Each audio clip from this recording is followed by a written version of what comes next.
بسم اللہ الرحمن الرحیم۔ معزز سامعین، ظہور اسلام سے قبل اہل عرب مذہبی اور اخلاقی پستی میں غرق تھے۔ نہ صرف مذہبی طور پر بت پرستی اور شرک کا شکار تھے، بلکہ اخلاقی طور پر بھی انتہائی گراوٹ کا شکار تھے۔ پورا معاشرہ ظلم و ذلالت کی اتھاہ گہرائیوں میں ڈوبا ہوا تھا۔ نہ کہیں انصاف تھا اور نہ ہی انسانیت کی کوئی قدر تھی۔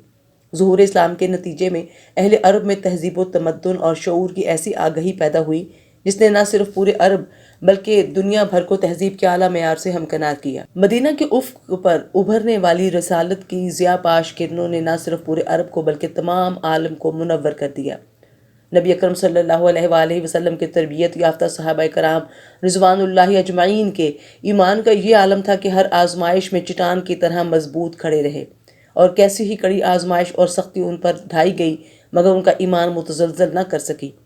نزول قرآن کا سلسلہ جاری تھا اور نبی اکرم صلی اللہ علیہ وآلہ وسلم کی ذات اقدس اپنے رفقا کی تربیت میں ہم وقت مصروف تھی، اور آپ صلی اللہ علیہ وآلہ وسلم اپنے صحابہ کرام رضی اللہ تعالیٰ اجمعین کی کردار سازی کے بارے میں اس قدر فکر مند رہتے تھے کہ بارہا اللہ تعالیٰ قرآن پاک میں آپ صلی اللہ علیہ وآلہ وسلم کو اس قدر فکر و تردد سے منع فرمایا۔ سورہ آل عمران میں اللہ تعالیٰ اپنے نبی کو تلقین کرتے ہوئے فرماتے ہیں، بسم اللہ الرحمن الرحیم، فَإِنْ حَاجُّوكَ فَقُلْ أَسْلَمْتُ وَجْهِيَ لِلَّهِ وَمَنِ اتَّبَعَنِ وَقُلْ لِلَّذِينَ أُوتُوا الْكِتَابَ وَالْأُمِّيِّينَ أَأَسْلَمْتُمْ فَإِنْ أَسْلَمُوا فَقَدِ اهْتَدَوْا وَإِنْ تَوَلَّوْا فَإِنَّمَا عَلَيْكَ الْبَلَاغُ وَاللَّهُ بَصِيرٌ بِالْعِبَادِ۔ پھر بھی اگر تجھ سے جھگڑیں تو ان سے کہہ دے کہ میں نے اپنا منہ اللہ کے حکم کے تابع کیا ہے، اور ان لوگوں نے بھی جو میرے ساتھ ہیں، اور ان لوگوں سے کہہ دے جنہیں کتاب دی گئی ہے، اور ان پڑھوں سے کیا تم بھی تابع ہوتے ہو؟ پھر اگر وہ تابع ہو گئے تو انہوں نے بھی سیدھی راہ پا لی،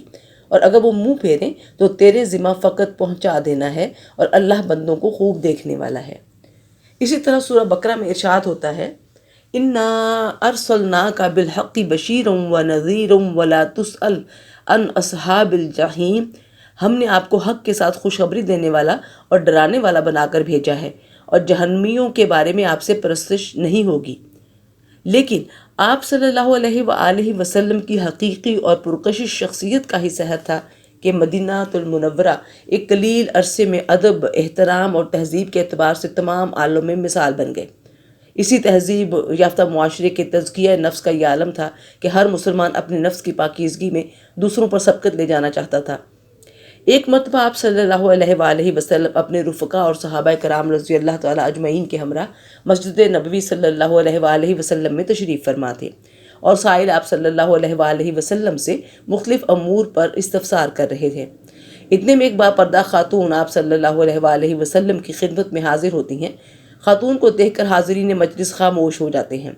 وہ خاتون آپ صلی اللہ علیہ وآلہ وسلم کی خدمت میں عرض کرتی ہے، اے اللہ کے رسول صلی اللہ علیہ وآلہ وسلم، مجھ سے زنا کا جرم سرزد ہو گیا ہے، مجھے اس گناہ سے پاک ہونے کی تعلیم عنایت فرمائیے۔ معزز سامعین، خوف الہی سے معمور یہ خاتون اپنا تزکیہ چاہتی تھی، اور دوسری جانب رحمت رسالت کا یہ عالم تھا کہ نہ تو کوئی طنز کیا، نہ ہی اس کی اس بات پر کسی کو گواہ ٹھہرایا، اور نہ ہی کوئی استہزاء والی بات کی، بلکہ اس کے برعکس سرور کونین کا چہرہ اقدس اس قدر سرخ ہو گیا گویا ابھی چہرے سے خون بہہ نکلے گا، اور آپ صلی اللہ علیہ وآلہ وسلم نے اپنا چہرہ مبارک دائیں جانب ایسا موڑ لیا جیسے آپ صلی اللہ علیہ وآلہ وسلم نے اس کی بات سنی ہی نہ ہو۔ اب اس خاتون کی دین میں اعلیٰ ہمتی دیکھیے کہ اپنے اس گناہ کا انجام اچھی طرح جانتے ہوئے بھی وہ اس خوش فہمی کا شکار نہیں تھی۔ وہ اچھی طرح جانتی تھی کہ یہ گناہ محض چند نصیحتوں کا محتاج نہیں تھا،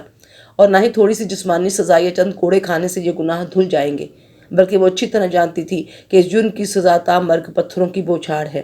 اتنے پتھر کہ جسم کا رواں رواں تار تار ہو جائے گا، اور اس بھیانک مار کا انجام کار آخر کار دردناک اور پرتکلیف موت کی شکل میں مکمل ہوگا۔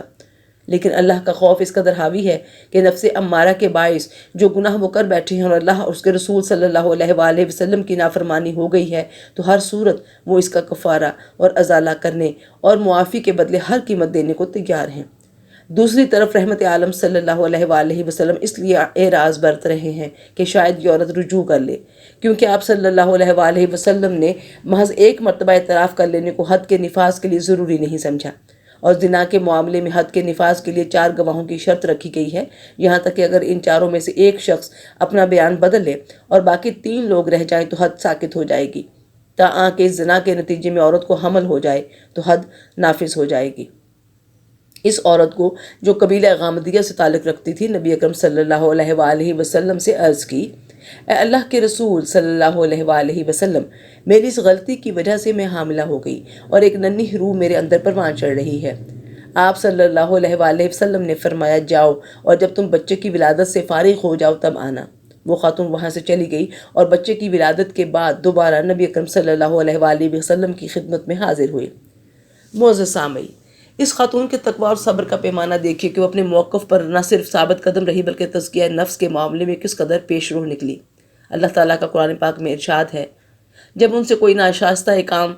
ہو جائے یا کوئی گناہ کر بیٹھے تو فوراً اللہ کا ذکر اور اپنے گناہوں پر استغفار کرتے ہیں۔ فی الواقع اللہ تعالیٰ کے سوا کون ہے جو گناہوں کو بخش سکے، اور وہ لوگ باوجود علم رکھنے کے کسی برے کام پر اڑ نہیں جاتے۔ سورہ آل عمران آیت نمبر 135۔ وہ خاتون اپنے نوزائیدہ بچے کے ہمراہ نبی اکرم صلی اللہ علیہ وآلہ وسلم کی خدمت میں حاضر ہوئی اور اپنا مطالبہ دوبارہ سامنے رکھا۔ آپ صلی اللہ علیہ وآلہ وسلم نے اس بچے کو دیکھ کر دل گرفتگی محسوس کی، کیونکہ آپ صلی اللہ علیہ وآلہ وسلم کی رحمت نے گوارا نہیں کیا کہ اس معصوم بچے کو ماں کی شفقت سے محروم کر دیا جائے۔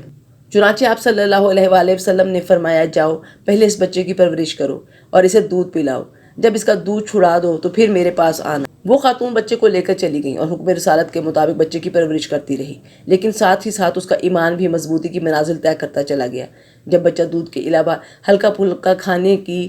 قابل ہو گیا تو وہ عورت بچے کے ہمراہ نبی اکرم صلی اللہ علیہ وآلہ وسلم کی خدمت میں دوبارہ حاضر ہوئی اور اپنا مدعا عرض کیا۔ آپ صلی اللہ علیہ وآلہ وسلم نے بچہ اس کے ہاتھ سے لے لیا، لیکن آپ صلی اللہ علیہ وآلہ وسلم کے چہرے سے ان کے دل کا حال عیاں تھا۔ لیکن شریعت کا یہی دستور تھا جس کے مطابق جزا و سزا میں سب لوگ مساوی ہیں۔ چنانچہ آپ صلی اللہ علیہ وآلہ وسلم نے حاضرین کو مخاطب کر کے پوچھا، جو اس بچے کی کفالت اپنے ذمہ لے گا وہ جنت میں ان دونوں انگلیوں کی طرح میرے ساتھ ہوگا۔ ایک انصاری نے اس بچے کی کفالت کی ذمہ داری قبول کر لی۔ پھر نبی اکرم صلی اللہ علیہ وآلہ وسلم کے حکم سے اس عورت کے سینے کے برابر گڑھا کھودا گیا اور خاتون کو اس گڑھے میں کھڑا کر کے مٹی ڈال دی گئی، اور اس کے بعد لوگوں نے اس عورت پر ہر طرف سے پتھروں کی بارش کر دی۔ حضرت خالد بن ولید بھی اس رجم سازی میں شریک تھے اور اس خاتون کو برا بھلا کہہ رہے تھے۔ جب نبی اکرم صلی اللہ علیہ وآلہ وسلم نے ان کے منہ سے ایسے الفاظ سنے تو انہیں خاموش رہنے کی تلقین کی اور فرمایا، قسم ہے اس ذات کی جس کے قبضے میں میری جان ہے، اس خاتون نے ایسی توبہ کی ہے کہ اگر ناجائز ٹیکس وصول کرنے والا بھی ایسی توبہ کرتا تو اس کی بھی مغفرت ہو جاتی۔ ایک اور روایت کے مطابق نبی اکرم صلی اللہ علیہ وآلہ وسلم کے حکم سے اس عورت کے اوپر اس کا کپڑا اچھی طرح باندھ کر اسے سنسار کیا گیا تھا۔ اس کے بعد نبی اکرم صلی اللہ علیہ وآلہ وسلم نے اس عورت کی نماز جنازہ پڑھائی۔ حضرت عمر رضی اللہ تعالیٰ عنہ نے آپ صلی اللہ علیہ وآلہ وسلم سے زانی عورت کی نماز جنازہ پڑھانے کی وجہ دریافت کی تو آپ صلی اللہ علیہ وآلہ وسلم نے ارشاد فرمایا، اس عورت نے ایسی توبہ کی ہے کہ اگر اسے مدینہ کے 70 باشندگان پر تقسیم کر دیا جائے تو ان سب کی بخشش ہو جائے۔ کیا تو نے اس عورت سے بڑھ کر کسی کی توبہ دیکھی ہے جس نے اپنی جان خوشی سے اللہ اور اس کے حکم کی اطاعت کے لیے قربان کر دی ہو؟ معزز سامعین، اس سارے واقعے میں سے چند اہم باتیں بطور خاص آپ کی خدمت میں پیش ہیں۔ ایک تو یہ کہ زانیہ کے پیٹ میں موجود بچہ اس کی ماں کے ساتھ قتل نہیں کیا جائے گا، کیونکہ وہ بچہ معصوم ہے اور اس کے کبیرہ گناہ میں اس کی کوئی خطا نہیں ہے، اور بچے کی کم سنی اور دودھ پلانے کی عمر تک اس زانیہ عورت کو مہلت دی جائے گی اگر وہ اپنے گناہ سے باز آ جائے اور حقیقی معنوں میں اللہ اسے اپنے گناہ پر تائب ہو۔ اللہ تعالی ہم سب کو نیکی کی توفیق دے اور گناہوں سے بچنے کی ہمت عطا فرمائے، آمین۔